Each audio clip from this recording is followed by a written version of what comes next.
সুভাষ রায় tutorial হোমের পক্ষ থেকে সকলকে স্বাগত। 2025 ইতিহাস পরীক্ষা শেষ, আমাদের হাতে এসে পৌঁছেছে এবছরের উচ্চ মাধ্যমিক ইতিহাস পরীক্ষার প্রশ্নপত্র। সঠিক উত্তরগুলো আমি বলার চেষ্টা করছি, মিলিয়ে নাও। প্রথম প্রশ্ন ছিল হিস্ট্রি অফ ব্রিটিশ ইন্ডিয়া গ্রন্থের লেখককে। উত্তর জেমস মিল। দ্বিতীয় প্রশ্ন ছিল history is a science, no more no less. উক্তিটি কার? সঠিক উত্তর অপশন ডি, জে.বি. বিউরি। তৃতীয় প্রশ্ন ছিল কলোনিয়া শব্দটির উৎপত্তি কোন ভাষা থেকে? উত্তর অপশন সি, ল্যাটিন ভাষা থেকে।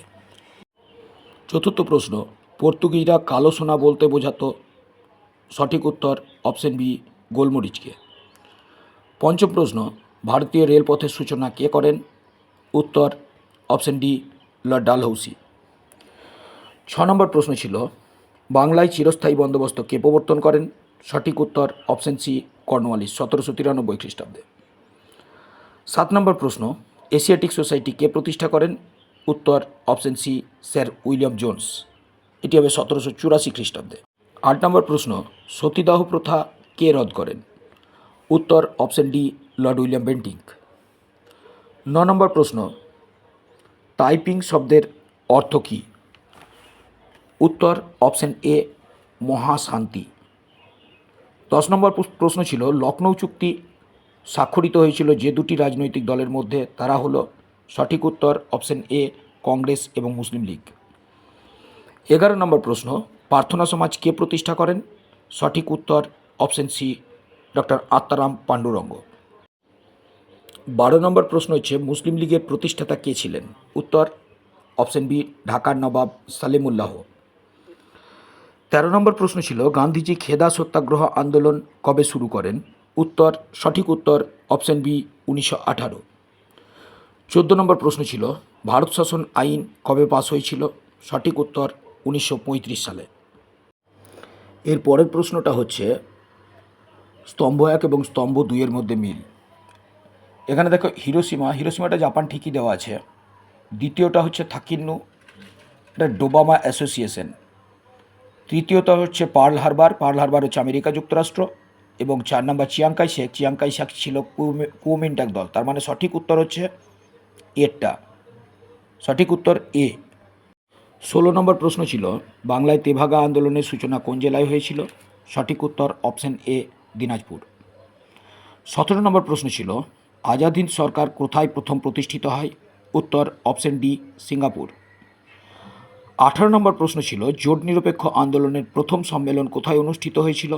উত্তর অপশন এ, বেলগ্রেড। 19 নম্বর প্রশ্ন কিউবা ক্ষেপণাস্ত্র সংকটের সময় মার্কিন রাষ্ট্রপতি কে ছিলেন? সঠিক উত্তর option D, John F Kennedy. 20 নম্বর প্রশ্ন ছিল কমিকন প্রতিষ্ঠিত হয়েছিল? সঠিক উত্তর অপশন সি, পূর্ব ইউরোপ। 21 নম্বর প্রশ্ন ছিল হেদেকি তেজো কোন দেশের প্রধানমন্ত্রী? সঠিক উত্তর অপশন বি, জাপান। 22 নম্বর প্রশ্ন ছিল ভারতের সংবিধান কার্যকর হয় কবে?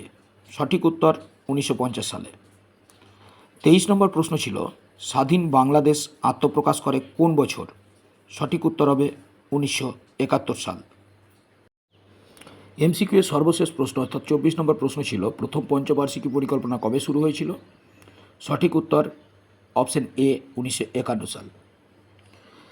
এরপর 2 দাগের নিম্নলিখিত প্রশ্নগুলির সঠিক উত্তর দাও। যে 2 দাগের প্রথম প্রশ্ন ছিল ভাস্কো ডা গামা কবে ভারতে আসেন? উত্তর হবে 1498। দ্বিতীয় প্রশ্ন ছিল আঙ্কেল টমস কেবিনের রচয়িতাকে? এটা সংক্ষিপ্ত, এটা সঠিক উত্তর হবে মার্কিন সাহিত্যিক হ্যারিয়েট স্ট, মহিলা সাহিত্যিক। অথবা প্রশ্ন ছিল নতুন বিশ্ব বলতে গেলে কি বোঝায়? এটার উত্তর হবে নতুন বিশ্ব বলতে গেলে কি বোঝায়, এটার উত্তর হবে ইউরোপীয়দের আমেরিকা মহাদেশে যাত্রার পূর্বে থেকে, মানে যাত্রা শুরুর পর থেকে সেই মহাদেশটিকে তারা নতুন বিশ্ব বলে চিহ্নিত করে। তৃতীয় প্রশ্ন ছিল লগ্নি পুঁজি বলতে কী বোঝো?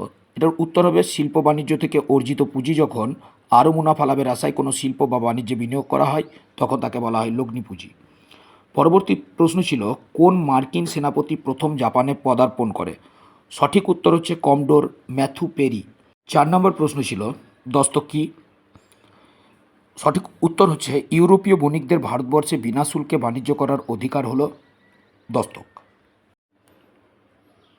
পরের প্রশ্ন ছিল 5 নম্বর প্রশ্ন ছিল চীনে মুক্তদার নীতি কে ঘোষণা করেন? সঠিক উত্তর মার্কিন পররাষ্ট্রমন্ত্রী জন হে। অথবাতে প্রশ্ন ছিল 100 দিবসের সংস্কার বলতে কী বোঝো?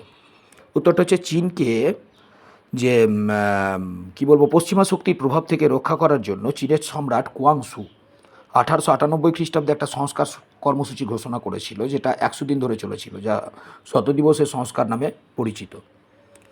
6 নম্বর প্রশ্ন ছিল নব্যবঙ্গ নামে কারা পরিচিত? ডিরোজিওর অনুগামীরা নব্যবঙ্গ নামে পরিচিত। 7 নম্বর প্রশ্ন ছিল দিক্কু কাদের বলা হতো? সাঁওতাল পরগনা জেলায় বা সাঁওতাল অধ্যুষিত অঞ্চলে বহিরাগত মহাজনদের দিক্কু বলা হতো। অথবা প্রশ্ন ছিল কে দক্ষিণে বিদ্যাসাগর নামে পরিচিত?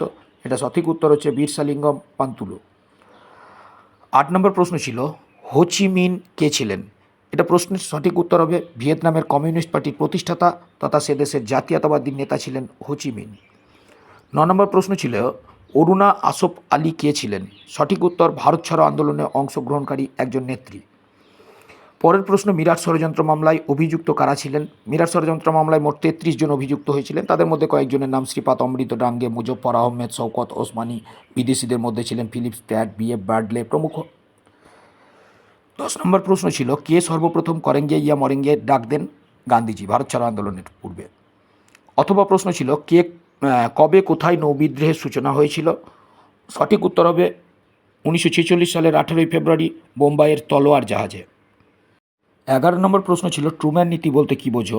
এটার উত্তর হবে দ্বিতীয় বিশ্বযুদ্ধ চলাকালীন সময়ে রুশ আগ্রাসন রোধ করার জন্য মার্কিন রাষ্ট্রপতি হ্যারি ট্রুম্যান 1945 সালের 12ই মার্চ পশ্চিমা দেশগুলিকে সাহায্যের কথা ঘোষণা করেছিলেন, যা ট্রুম্যান নীতি নামে পরিচিত।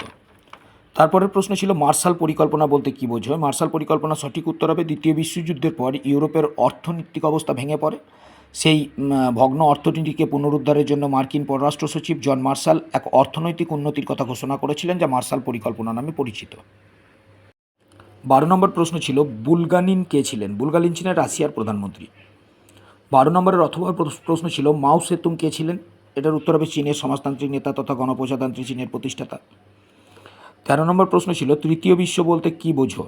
তৃতীয় বিশ্ব বলতে দ্বিতীয় বিশ্বযুদ্ধ পরবর্তীকালীন সদ্য স্বাধীনতাপ্রাপ্ত যে দেশগুলো মার্কিন যুক্তরাষ্ট্রের নেতৃত্বাধীন ধনতান্ত্রিক বিশ্ব বা প্রথম বিশ্ব এবং সোভিয়েত নেতৃত্বাধীন সাম্যবাদী রাষ্ট্রজোট অর্থাৎ দ্বিতীয় বিশ্বে যোগ না দিয়ে উভয়ের সঙ্গে সমদূরত্ব বজায় রেখে চলতে চেয়েছিল বা স্বতন্ত্রভাবে চলতে চেয়েছিল, তারাই তৃতীয় বিশ্ব নামে পরিচিত।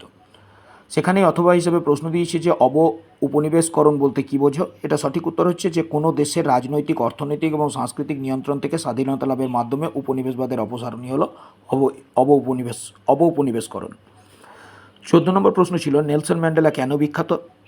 যে সঠিক উত্তর হচ্ছে যে দক্ষিণ আফ্রিকার বর্ণবাদ বিরোধী আন্দোলনের নেতৃত্ব দিয়ে নেলসন ম্যান্ডেলা বিখ্যাত হয়েছেন। এমনকি তিনি ছিলেন সে দেশের প্রথম কৃষ্ণাঙ্গ প্রেসিডেন্ট। অথবা দিয়ে প্রশ্ন আছে জেনারেল মোবতু কে ছিলেন? এরা কঙ্গোর জাতীয়তাবাদী নেতা। 15 নম্বর প্রশ্ন ছিল ইন্ডিয়ান ইনস্টিটিউট অফ টেকনোলজি কোথায় প্রথম প্রতিষ্ঠিত হয়েছিল? সঠিক উত্তর হচ্ছে খড়গপুরে। লাস্ট প্রশ্ন মুজিবুর রহমান কী নামে পরিচিত ছিলেন? সঠিক উত্তর হচ্ছে বঙ্গবন্ধু নামে মুজিবুর রহমান পরিচিত ছিলেন।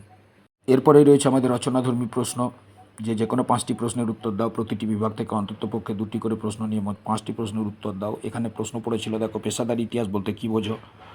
অপেশাদারি ইতিহাসের সঙ্গে পেশাদারি ইতিহাসের পার্থক্য আলোচনা করো ওইটা, অথবা ইতিহাস রচনায় স্মৃতিকথার গুরুত্ব সম্পর্কে আলোচনা করো। আমরা দুটোই করেছিলাম। দ্বিতীয় প্রশ্ন ছিল পলাশি এবং বক্সারের যুদ্ধের গুরুত্বের তুলনামূলক আলোচনা। তৃতীয় প্রশ্ন ছিল ক্যান্টন বাণিজ্য প্রথার মূল বৈশিষ্ট্য কী ছিল, কেন এই বাণিজ্যের অবসান হয়েছিল। চতুর্থ প্রশ্ন ছিল সমাজ সংস্কারক হিসাবে রাজা রামমোহন রায়ের মূল্যায়ন করো। খুব গুরুত্বপূর্ণ প্রশ্ন ছিল এবং এটা পড়েছেও।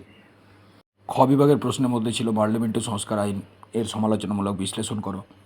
তার সঙ্গে ছিল বাংলায় 1943-এর যে দুর্ভিক্ষের কারণ এবং এই বিষয়ে ব্রিটিশ সরকার কী ভূমিকা নিয়েছিল। 6 নম্বর প্রশ্ন ছিল ভারতের স্বাধীনতা সংগ্রামে সুভাষচন্দ্র বসুর অবদান আলোচনা করো। 7 নম্বর প্রশ্ন ছিল কিউবা ক্ষেপণাস্ত্র সংকট বলতে কী বোঝো? ঠান্ডা লড়াইয়ের উপরের প্রভাব আলোচনা করো। আর সর্বশেষ প্রশ্ন ছিল বাংলাদেশের মুক্তিযুদ্ধের সংক্ষিপ্ত পরিচয় দাও, এই যুদ্ধে ভারতের ভূমিকা কী ছিল। আমরা যেগুলো সাজেশন দিয়েছিলাম সবগুলোই এসেছে, একটা বাইরে থেকে কিন্তু কিছু নেই। সুতরাং আমার সাজেশন যারা ফলো করেছো তারা ভালো নম্বর পাবেই ইতিহাসে, এ বিষয়ে আমি নিশ্চিত। আজ এ পর্যন্তই, আবার দেখা হচ্ছে ভূগোল পরীক্ষার পর।